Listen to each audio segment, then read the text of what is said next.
أعوذ بالله من الشيطان الرجيم. بسم الله الرحمن الرحيم. وقال ربكم ادعوني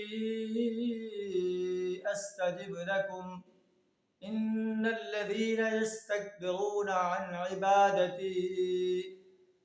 عبادتي سيدخلون جهنم داخرين. صدق اللہ العظیم.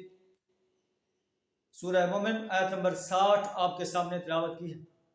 اللہ فرماتا ہے کہ وقال ربکم، تمہارا رب کہتا ہے ادعونی، مجھ سے دعائیں مانگو، مجھے پکارو، استجب لکم، میں تمہاری دعاؤں کو قبول کروں گا.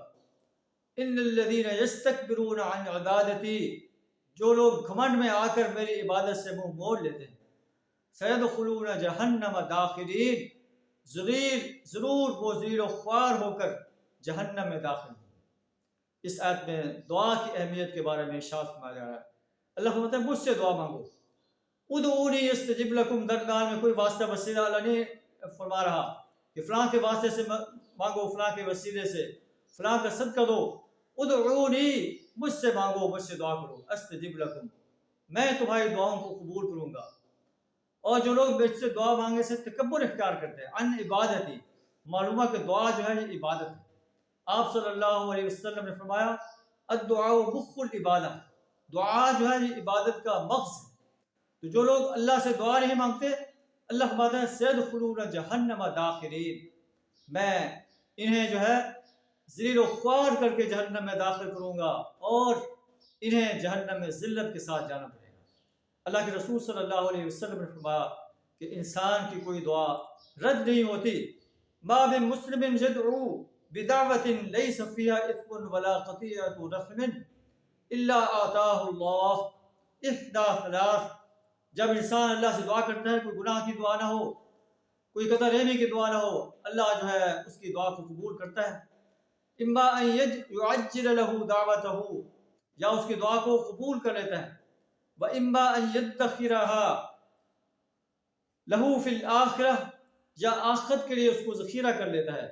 وَإِمَّا أَن يَصْرِفَ عَنْهُ مِنَ السُّوءِ مِثْلَهُ، یا اس دعا کے مانند جو دعا کر رہا ہے اس سے کوئی مصیبت کو دور کر دیتا ہے.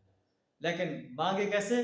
ادعونی استجب لکم، مجھ سے دعائیں مانگو، میں تمہاری دعاؤں کو قبول کروں گا. کسی اور سے دعا نہ مانگے، کسی اور سے کو نہ پکارے.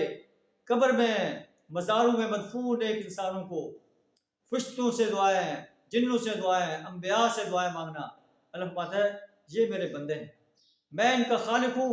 میرے بندوں سے دعائیں مانگنے کے بجائے مجھ سے دعا مانگو.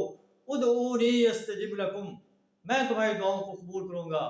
انی قریب، میں قریب ہوں. اجیب دعوت الداعی اذا دعان، میں دعا کرنے والے کی دعا کو قبول کرتا ہوں.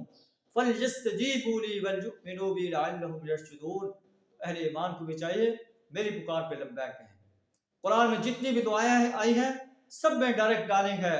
ربنا آتنا فی الدنیا حسنہ، رب اجعلنی مقیم الصلاۃ ومن ذریتی، ربنا ظلمنا انفسنا وان لم تغفر لنا وترحمنا لنکونن من الخاسرین. اللہ سے دعا ہمیں بھی اس انداز سے دعائیں مانگنے کی توفیق عطا فرمائے جس انداز سے اللہ نے قرآن میں ہمیں ہماری رہنمائی فرمائی ہے. وآخر دعوانا ان الحمد للہ رب العالمین.